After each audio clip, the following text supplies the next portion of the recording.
नमस्कार, जय हिंद, वंदे मातरम। दोस्तों, मैं ललित यादव आपका बहुत बहुत स्वागत करता हूं आपके अपने यूट्यूब चैनल पर। तो दोस्तों, आज हम अपनी अंतिम क्लास करने जा रहे हैं जिसका नाम है भारत में संवैधानिक विकास।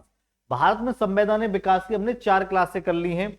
अब ये हमारी लास्ट क्लास है। इसमें हम पढ़ेंगे कि भारत आजाद कैसे हुआ था, भारत में अंतरिम सरकार कैसे बनी थी और कौन कौन से अधिनियम आए थे, उन सारे अधिनियम के बारे में हम जानेंगे। यानी कि 1945 से लेकर के 1947 तक सारी चीजें कवर करने वाले हैं इस क्लास में। प्रीवियस क्लास की मैं बात करूं तो प्रीवियस क्लास में हमने भारत शासन अधिनियम 1935 के बारे में पढ़ा था। सी राजगोपालाचारी फॉर्मूला के बारे में पढ़ा था कि सी राजगोपालाचारी ने मुस्लिम लीग को भारत छोड़ो आंदोलन में शामिल करने के लिए क्या क्या प्रयास किए, वो सारी चीजें हमने पढ़ी थी। तो जो सी राजगोपालाचारी फॉर्मूला था वो 1944 में आया था। अब जो नेक्स्ट क्लास है वो हमारी 1945 से लेकर के 1947 तक जो भी काम हुए थे, देश आजाद कैसे हुआ था, अंतरिम सरकार कैसे बनी थी, वो सारी चीजें हम पढ़ने वाले हैं। तो सबसे पहले हम पढ़ेंगे 1945 के बारे में। यानी कि 1945 का समय यहाँ गतिरोध का दौर चला था। बाइबल योजना इसी समय आया था, शिमला सम्मेलन भी इसी के टाइम पे हुआ था। तो ये सारी चीजें हम जानेंगे। उसके बाद 1946 के बारे में पढ़ेंगे, यानी कि संविधान की ओर चलेंगे। कैसे कैबिनेट मिशन भारत आया, इसने कैसे संविधान सभा का निर्माण किया, अंतरिम सरकार कैसे बनी थी, वो सारी चीजें अच्छे से हम जानने वाले हैं। उसके साथ साथ हम 1947 यानी कि 1947 के अधिनियम के बारे में जानेंगे। यानी कि 1947 में भारत और पाकिस्तान का विभाजन कैसे हुआ था, इसे क्यों किया गया था, कारण क्या था, और आजादी के बारे में जानेंगे। भारत कैसे आजाद हुआ और स्वतंत्रता अधिनियम ये कैसे बना, वो सारी चीजें हम डिटेल से जानने वाले हैं। ठीक है, अब हम अपनी क्लास शुरू करते हैं। सबसे पहले हम पढ़ेंगे 1945 का दौर। ठीक है, शुरुआती समय यानी कि 1945 का समय। 1945 की मैं बात करूं, सबसे पहले जो आया था वो था देसाई और लियाकत अली समझौता। यानी कि किसका समझौता था, भूला भाई देसाई। ठीक है, भूला भाई देसाई और लियाकत अली समझौता। भूला भाई देसाई और लियाकत अली खान समझौता। क्या, लियाकत अली खान समझौता। ठीक है, ये इनका समझौता था। ये समझौता कब हुआ था, ये समझौता 1945 में हुआ था। ठीक है, कांग्रेस की तरफ से भूला भाई देसाई थे, किसकी तरफ से थे, कांग्रेस की तरफ से, और लियाकत अली खान थे, वो मुस्लिम लीग की तरफ से थे। ठीक है, किसकी तरफ से थे, मुस्लिम लीग। अब सर ये समझौता था क्या, तो इस समझौते की मैं बात करूं तो जब हमारे देश में भारत छोड़ो आंदोलन चल रहा था उस समय मुस्लिम लीग उसमें भाग नहीं ले रही थी, केवल कांग्रेस ही भारत छोड़ो आंदोलन कर रही थी। भारत छोड़ो आंदोलन मैंने पिछली क्लास में बताया था, किसी ने भाग नहीं लिया था। नहीं मुस्लिम लीग ने लिया था, ना ही हिंदू महासभा ने लिया था, ना ही सीजेपी ने लिया था, सॉरी सीपीआई ने लिया था, ना ही जो नौकरशाही लोग थे यानी कि ब्रिटिश ईस्ट इंडिया कंपनी में काम कर रहे थे उन्होंने भी भाग नहीं लिया था।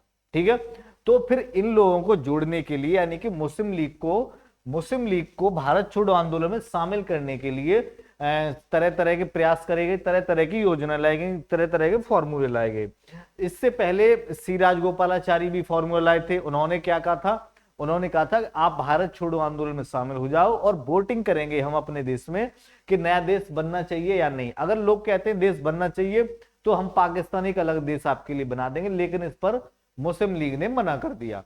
वैसे ही फिर एक और फॉर्मूला आया, भूला भाई देसाई और लियाकत अली खान समझौता आया। ये समझौता कब आया, जनवरी 1945 में आया था।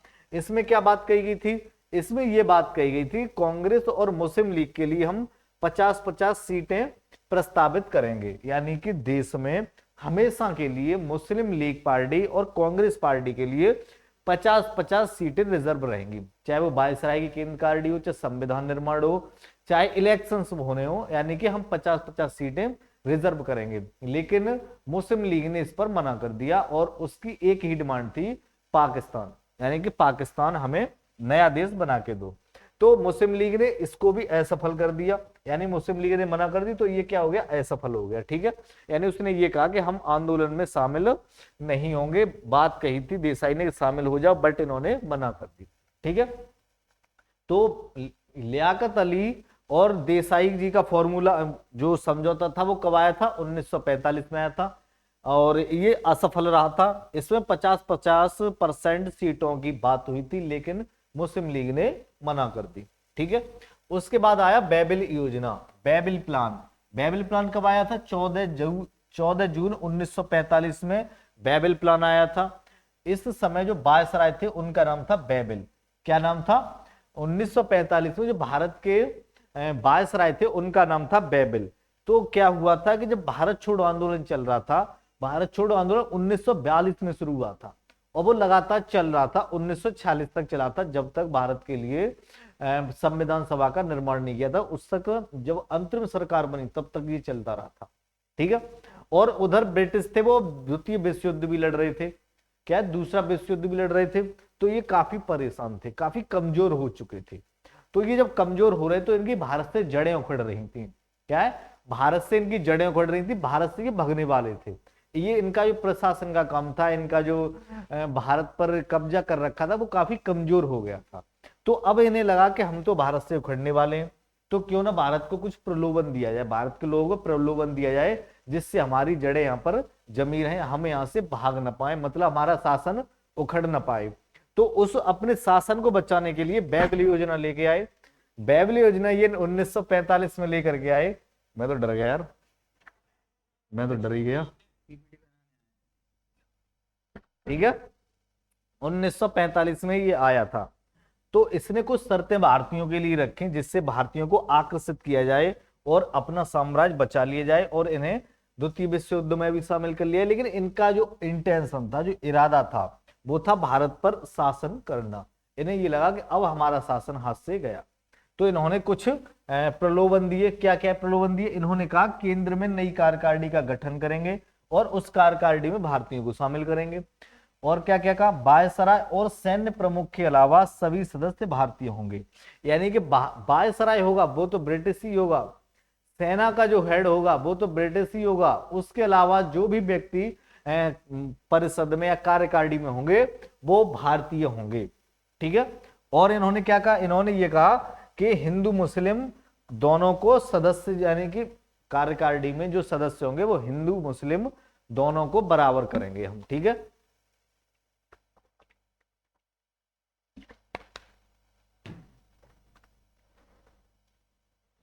हिंदू और मुस्लिम को दोनों को बराबर ही इसमें कार्यकारिणी में शामिल करेंगे। ये प्रलोभन भी भारतीयों को दिया गया, लेकिन ये प्लान क्या है, असफल रहा, भारतीयों ने इसको नकार दिया था। एक पॉइंट डाल के याद रखना है आपको, बेबिल योजना का मुख्य आकर्षक द्वितीय विश्व युद्ध के बाद भारतीय अपना संविधान स्वयं बनाएंगे। ये बात भी इसने कही थी कि भारतीयों के लिए एक संविधान भारतीयों के अकॉर्डिंग बनाएंगे। लेकिन फिर इसने पता क्या कहा, इसने ये भी कहा कि जो वायसराय होगा वो ब्रिटिश होगा, सेना का जो हेड होगा वो भी ब्रिटिश होगा, लेकिन एक ऐसा संविधान की इन्होंने कही कि भारतीयों के उपयोग के लिए बनाएंगे हम, बट कुछ ऐसी चीजें नहीं थी। तो क्या है, वो बेबिल जो प्लान था वो असफल हो गया, भारतीयों ने नकार दिया कि भाई हमें नहीं चाहिए, हमें आजादी से कम पर हम कोई समझौता नहीं करेंगे। उसके बाद क्या आया, शिमला सम्मेलन। शिमला सम्मेलन कब हुआ, 1945 में, 1945। ठीक है, ये 25 जून को शुरू हुआ था और 14 जुलाई तक चला था शिमला सम्मेलन 1945 में। ठीक है, इसकी अवधि ये रही है 25 जून से लेकर के 14 जुलाई तक रही है।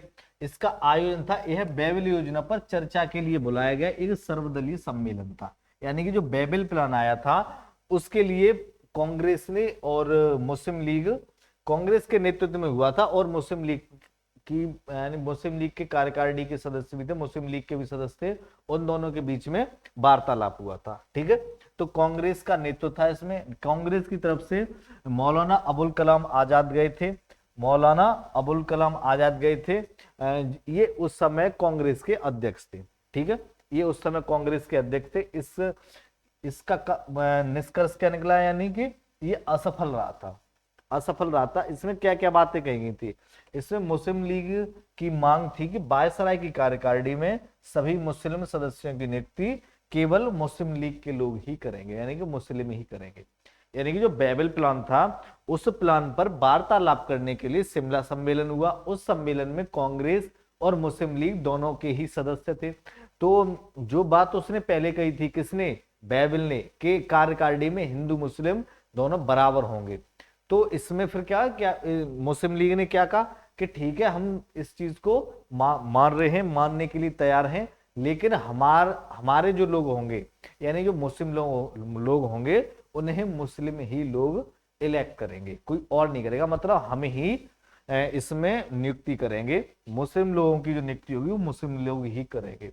तो इस पर मौलाना अबुल कलाम आजाद ने मना कर दिया। मौलाना अबुल कलाम आजाद थे, वो कांग्रेस की तरफ से हेड थे। ठीक है, कांग्रेस ने इस अलगाववाद मांग को अस्वीकार कर दिया और ये असफल रहा। ठीक है, शिमला सम्मेलन, एक पॉइंट डाल के याद रखना, नोट डाल के,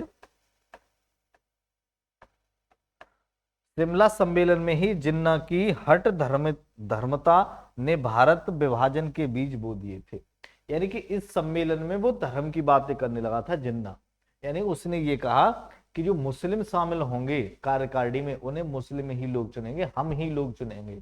ठीक है, जबकि वो जनता के द्वारा चुने जाने चाहिए। वैसे वैसे किसके द्वारा? जनता के द्वारा इलेक्ट होने चाहिए, लेकिन उसने ये कहा कि हम ही लोग करेंगे, यानी कि मुस्लिम लीग के सदस्यों को हम ही लोग कार्यकारिणी में शामिल करेंगे। इस पर कांग्रेस ने क्या है, मना कर दिया, और ये जो शिमला सम्मेलन था वो असफल रहा था। ठीक है, नेक्स्ट हम बात करेंगे cabinet mission. Cabinet mission 1946, cabinet mission 1946 में आया था। कैबिनेट मिशन था ये 1946 में आया। कब आया? 1946 में। क्या था कि 1946 से पहले जो सरकार थी वो उसकी थी चर्चिल की। किसकी थी? चर्चिल की सरकार थी। चर्चिल की सरकार थी,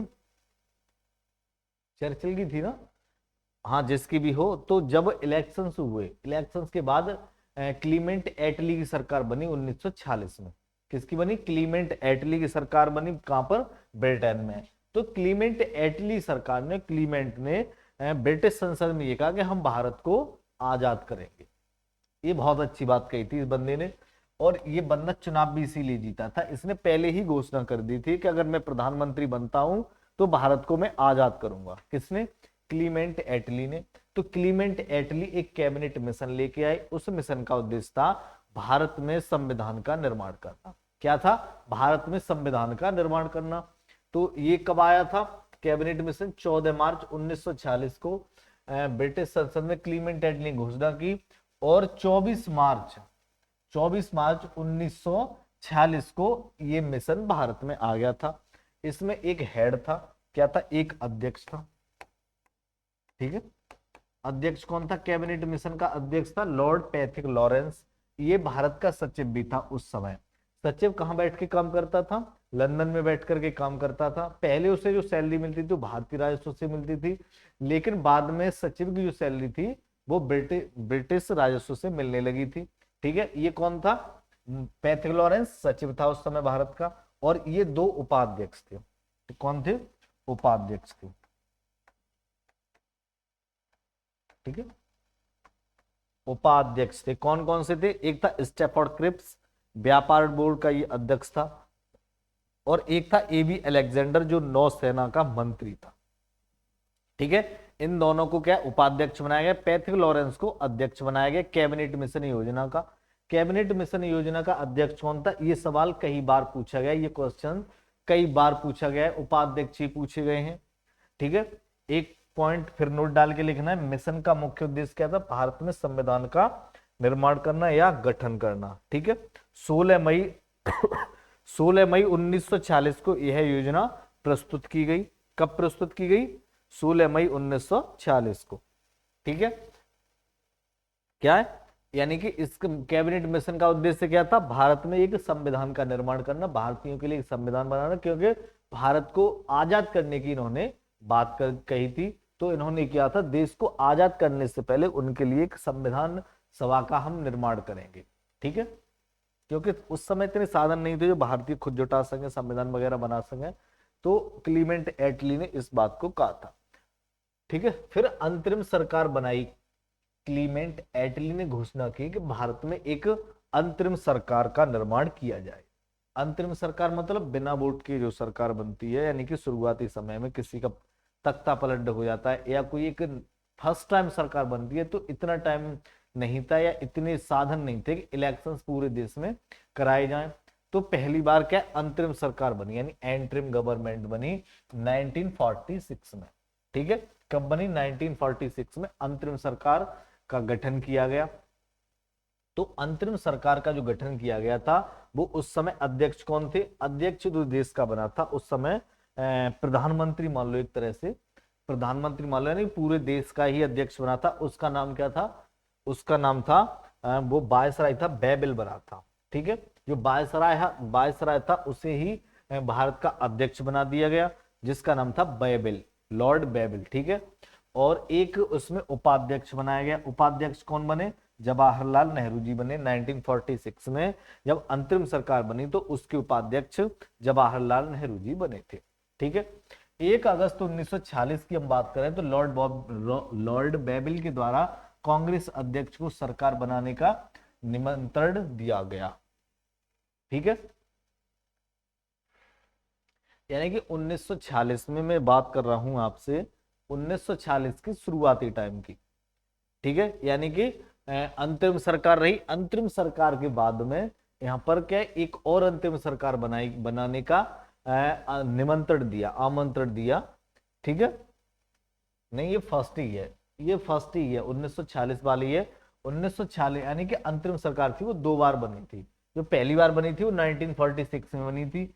तो ये क्या है, एक क्या निमंत्रण दिया गया था, किससे दिया था? कांग्रेस को। उस समय कांग्रेस पे क्या है, आंदोलन कर रही थी, और कांग्रेस ही भारत की एक हेड पार्टी थी। तो कांग्रेस को निमंत्रण दिया गया था, किसके द्वारा? वायसराय के द्वारा। वायसराय को निमंत्रण किसने दिया था? क्लीमेंट एटली सरकार ने। क्लीमेंट एटली सरकार ने वायसराय को ऑर्डर दिया कि भारत में एक अंतरिम सरकार का गठन करो। तो फिर वायसराय ने कांग्रेस को निमंत्रण दिया कि आप अपनी अंतरिम सरकार बनाओ। ठीक है, ये कब दिया गया था? 1946 में, जिसका अध्यक्ष कौन बना था? बैबल बना था, और उपाध्यक्ष कौन बने थे? जवाहरलाल नेहरू जी बने थे। ये सरकार कब बनी थी? ये बनी थी 1946 में 1 अगस्त को। ठीक है, 1 अगस्त 1946 को बनी थी। इसमें अगस्त को क्या है, निमंत्रण दिया गया था 1 अगस्त को। उसके बाद 24 अगस्त 1946 को प्रथम अंतरिम सरकार की आधिकारिक घोषणा की गई, यानी कि पहली अंतरिम सरकार की आधिकारिक घोषणा की गई कि उसके अध्यक्ष हैं वो ये बनेंगे, उपाध्यक्ष ये बनेंगे, वित्त मंत्री वगैरह जो भी मंत्रिमंडल में शामिल किए गए उन सब की क्या है, घोषणा की गई आधिकारिक तौर पर। 2 सितंबर 1940 को जवाहरलाल नेहरू के नेतृत्व में अंतरिम सरकार का विभिन्नता गठन किया गया।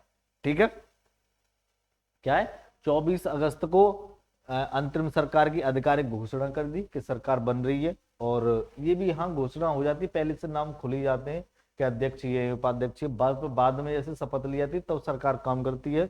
वैसे ही क्या जवाहरलाल नेहरू के नेतृत्व में अंतिम सरकार की विविधता यानी कानूनी तरीके से गठन किया गया। ठीक है, घोषणा कब हुई थी? 24 अगस्त 1946 को। और अंतरिम सरकार कब बनी थी? 2 सितंबर 1946 को जवाहरलाल नेहरू जी के नेतृत्व में कानूनी तरीके से अंतरिम सरकार का गठन किया गया। ठीक है, एक पॉइंट डाल के आपको याद रखना है, नोट डाल के पॉइंट लिखना है। शुरुआत में 13 सदस्य थे जब सरकार बनी थी, अंतरिम सरकार बनी थी तो उसमें 13 सदस्य थे शुरुआत में। इसमें एक हो गया अध्यक्ष, एक उपाध्यक्ष हो गया और अन्य मंत्री, मंत्रिमंडल थी। तो कुल 13 मेंबर थे। लेकिन बाद में मुस्लिम लीग को भी इसमें शामिल किया गया था अंतरिम सरकार। ठीक है, जो अंतरिम सरकार थी उसमें मुस्लिम लीग के सदस्यों को भी शामिल किया गया था, तो 5 सदस्यों को शामिल किया गया था। तो जो 13 सदस्य थे उसमें से 3 जो कांग्रेस के सदस्य उन्हें हटा दिया गया था और उनकी जगह पर 5 मुस्लिम लीग के सदस्यों को जोड़ दिया गया था। फिर बाद में कुल 15 मेंबर हो गए थे।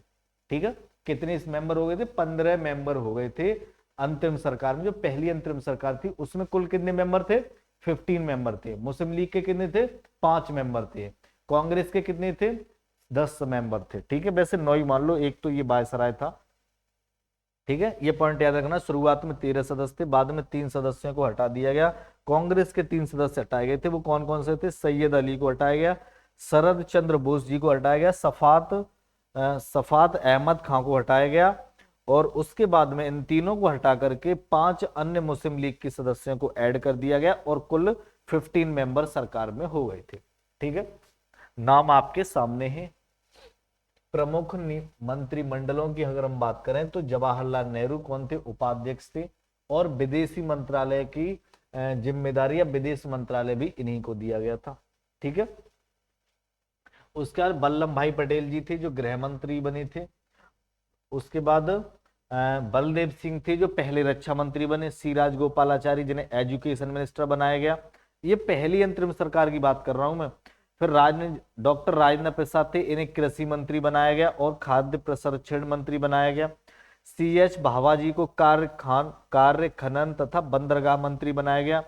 अरडा आसफ अली को रेलवे मंत्री बनाया गया, अरडा आसफ अली को रेलवे मंत्री बनाया गया।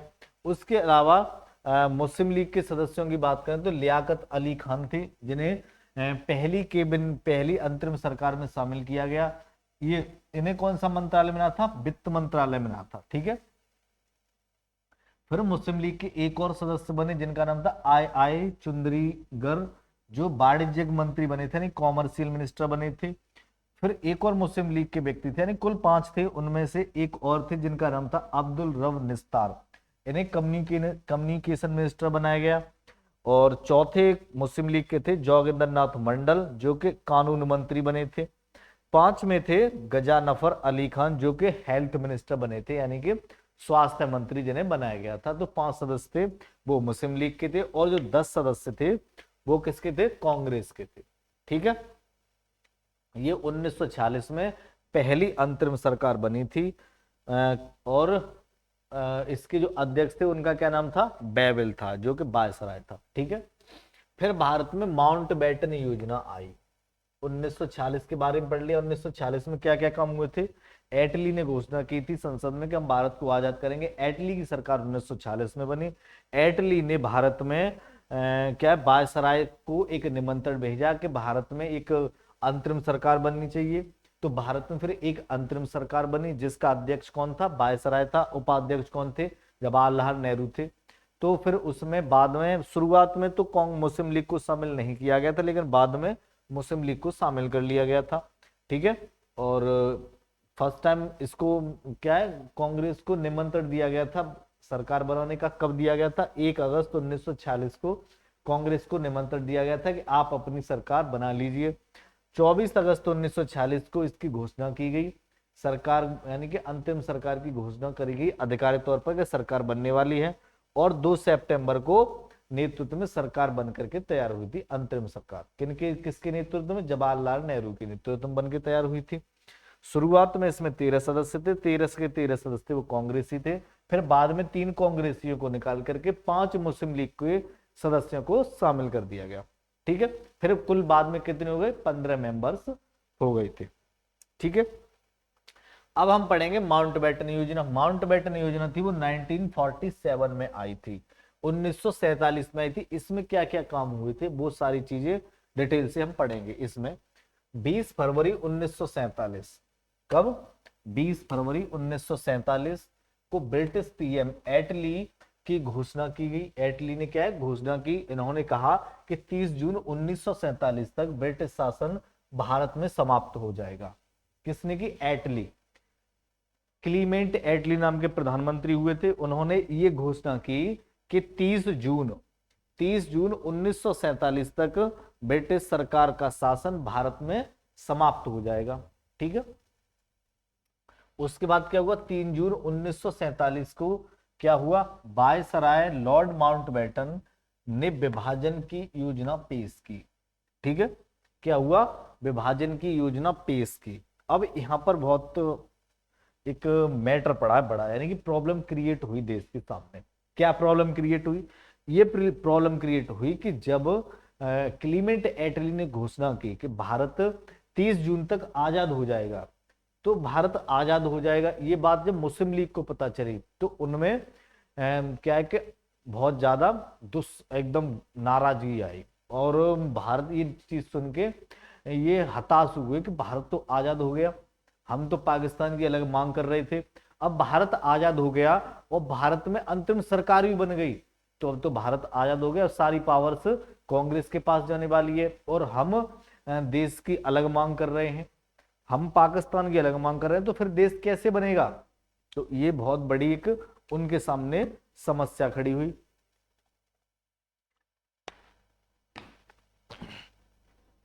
ठीक है, ये समस्या हुई तो फिर उन्होंने पूरे देश में दंगे शुरू कर दिए, हिंसात्मक तरीके से अपना विरोध करने लगे और दंगे करने लगे।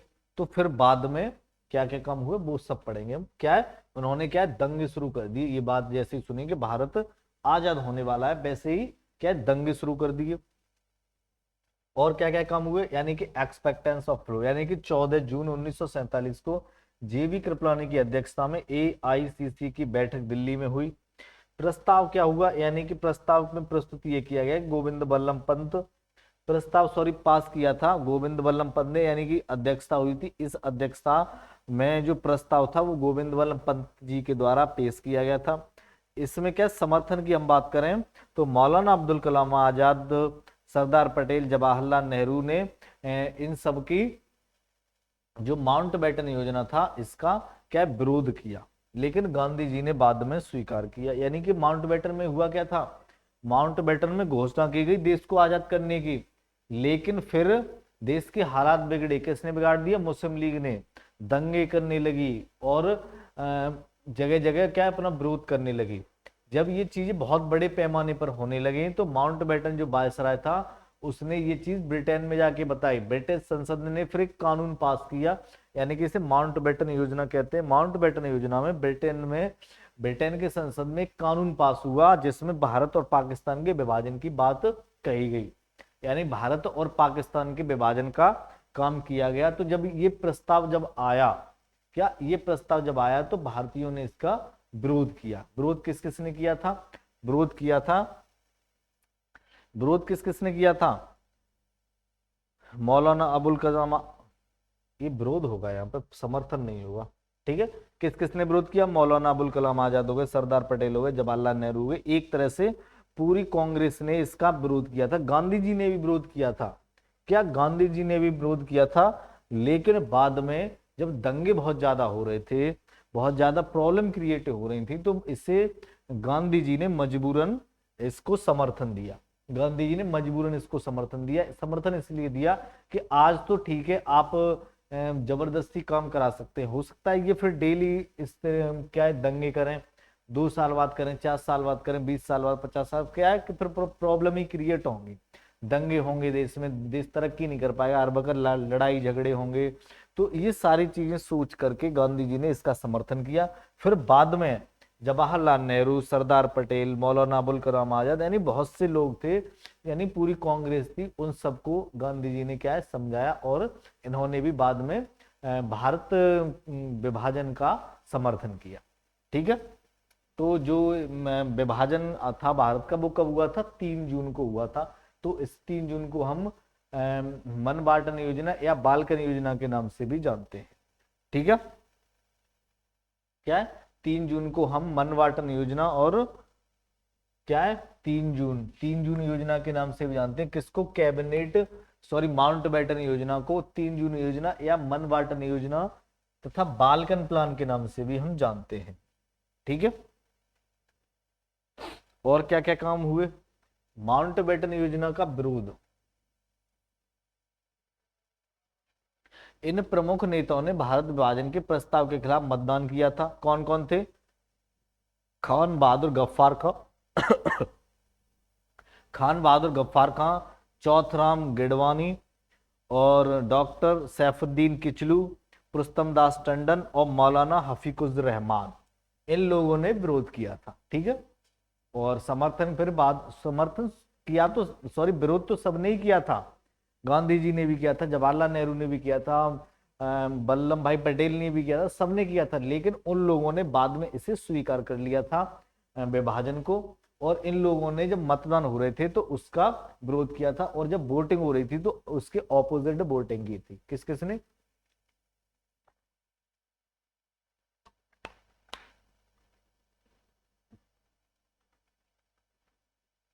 माउंटबेटन योजना का विरोध किया।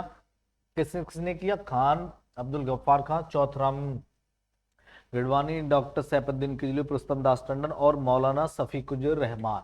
ठीक है, पॉइंट आपको याद रखना है नोट डाल के। ब्रिटिश भारत को दो राष्ट्रों में, पाकिस्तान और भारत में विभक्त किया जाएगा, ये बात कही गई थी। किसमें? माउंटबेटन योजना में।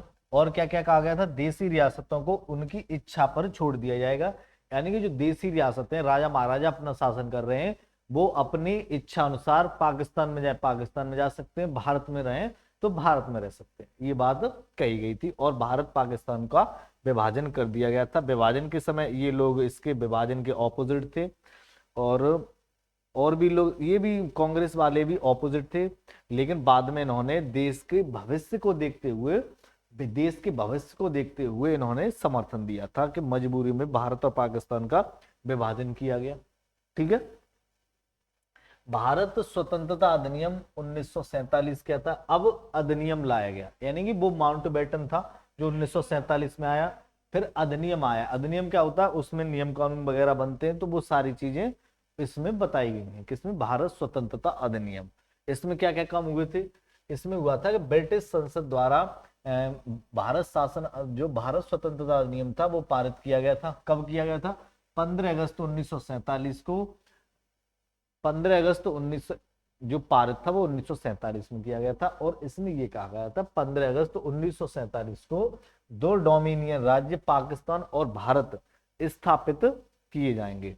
ठीक है, तो पाकिस्तान था उसे 14 अगस्त को आजादी मिल गई, यानी आजाद कर दिया गया, और भारत 15 अगस्त को आजाद हुआ था।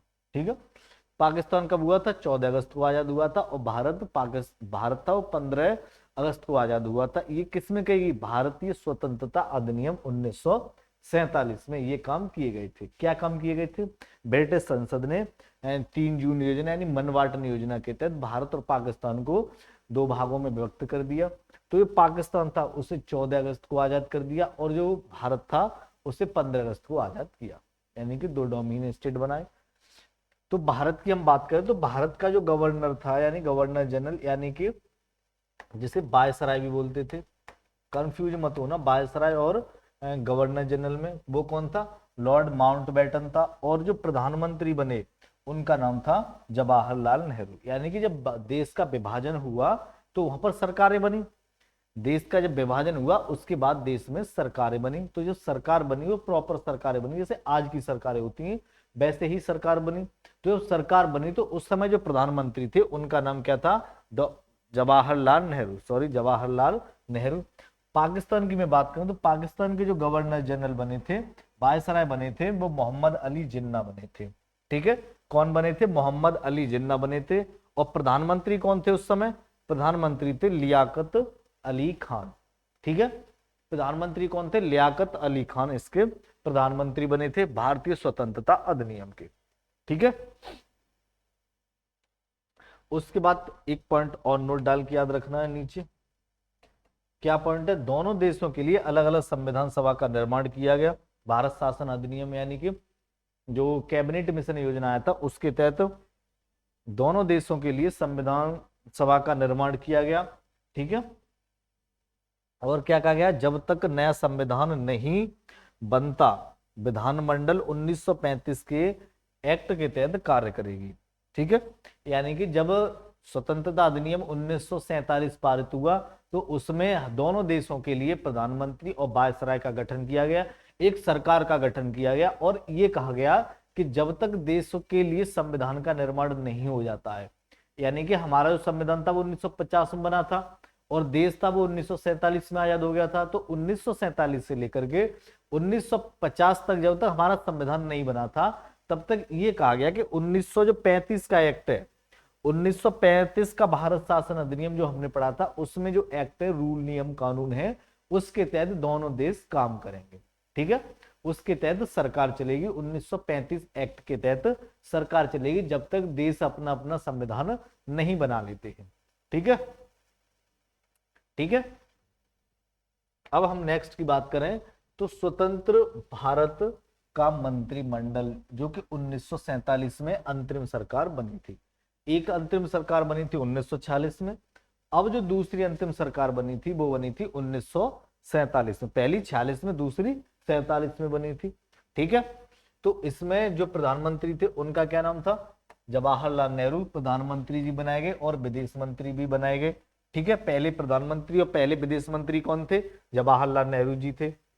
ठीक है, वल्लभ भाई पटेल को मंत्रिमंडल मंडल में शामिल किया गया जो कि गृह मंत्री बने। पहले गृह मंत्री कौन थे? सरदार वल्लभ भाई पटेल जी। उसके अलावा डॉक्टर राजेंद्र प्रसाद को कृषि मंत्री बनाया गया। सरदार बलदेव सिंह जी को रक्षा मंत्री बनाया गया। पहले रक्षा मंत्री कौन थे? बलदेव सिंह। मौलाना अबुल कलाम आजाद को एजुकेशन मिनिस्टर बनाया गया, यानी शिक्षा मंत्री बनाया गया। ये सारे पहले मिनिस्टर हैं, इनको याद रखना, ये चीजें पूछी जाती हैं। और जॉन मथाई की अगर हम बात करें तो इन्हें रेलवे मंत्री बनाया गया। ये पहले क्या थे? रेलवे मिनिस्टर थे। जगजीवन राम जी को श्रम मंत्री यानी कि लेबर मिनिस्टर बनाया गया, जगजीवन राम। ठीक है, उसके अलावा सी एच भावा जी को वाणिज्यिक मंत्री बनाया गया यानी कि कॉमर्शियल मिनिस्टर। रफी अहमद किदवई जी को संचार यानी कम्युनिकेशन मिनिस्टर बनाया गया। राजकुमारी अमृता कौर को हेल्थ मिनिस्टर बनाया गया यानी कि स्वास्थ्य मंत्री बनाया गया।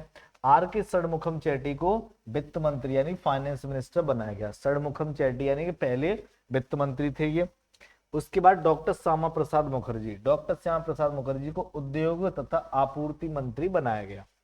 एनवी गॉडगिल की हम बात करें तो एनवी गॉडगिल को कार्य खदान तथा ऊर्जा मंत्री बनाया गया। ठीक है, एनर्जी मिनिस्टर।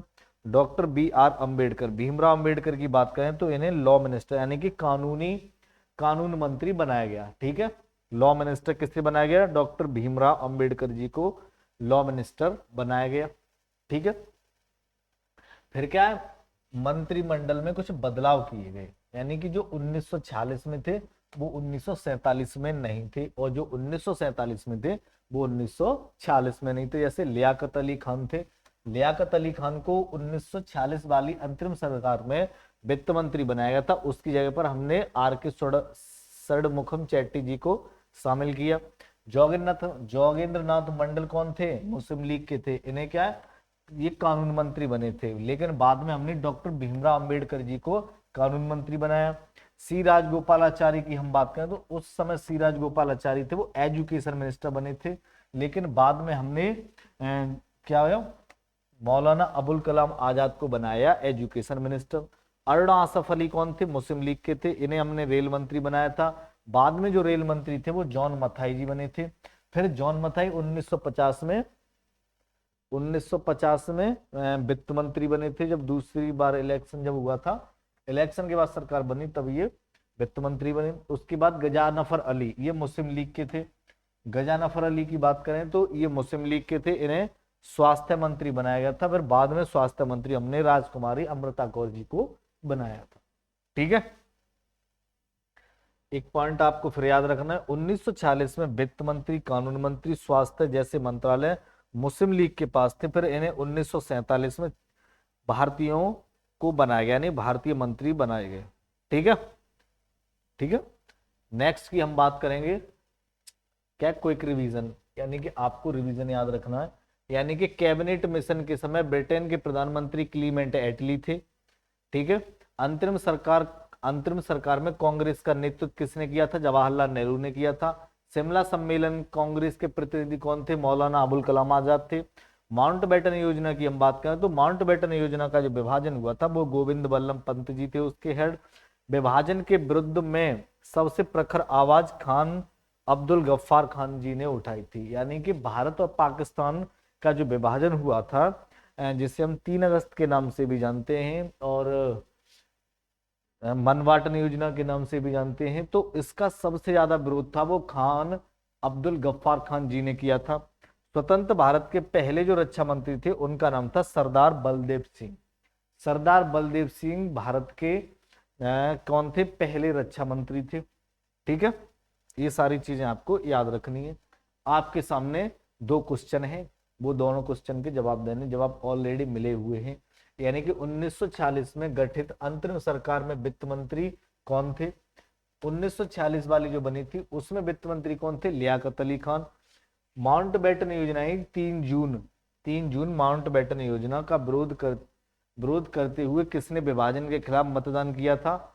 खान अब्दुल गफ्फार खान जी के द्वारा पाकिस्तान और भारत के विभाजन का विरोध किया गया था, और उन्होंने वोटिंग जो की थी वो पाकिस्तान के विरोध में की थी कि पाकिस्तान का विभाजन नहीं होना चाहिए। 1945 के गतिरोध से शुरू होकर कैबिनेट मिशन ने संविधान की नींव रखी और अत्यंत 1947 में अधिनियम में भारत को एक स्वतंत्र राष्ट्र बनाया गया। यानी कि 1947 में 15 अगस्त 1947 को भारत एक स्वतंत्र राष्ट्र बना। ठीक है, 15 अगस्त 1947 में भारत स्वतंत्र राज्य बना। ठीक है, भारत स्वतंत्र देश बनाया, स्वतंत्र राज्य बना।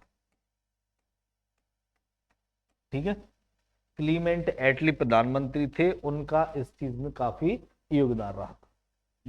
ठीक है, अब भारत में जो संवैधानिक विकास हुआ था, भारत में जो जो अधिनियम आए थे संविधान निर्माण के लिए, वो सारे अधिनियम हमने इसमें पढ़ लिए हैं। ठीक है, और भारत आजाद कैसे हुआ वो भी पढ़ लिए, पाकिस्तान का विभाजन कब हुआ था और किस लिए हुआ था वो भी चीजें पढ़ ली।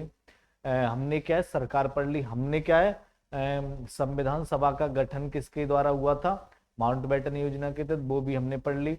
और अब हम संविधान का निर्माण पढ़ेंगे, यानी कि संविधान का निर्माण कैसे कैसे चल हुआ था, वो सारी चीजें अब हम नेक्स्ट टॉपिक शुरू करेंगे।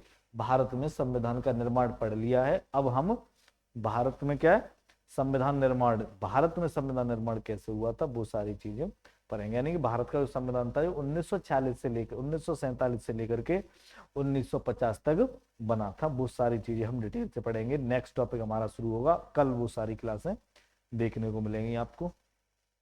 तो यही क्लास यहीं खत्म होती है।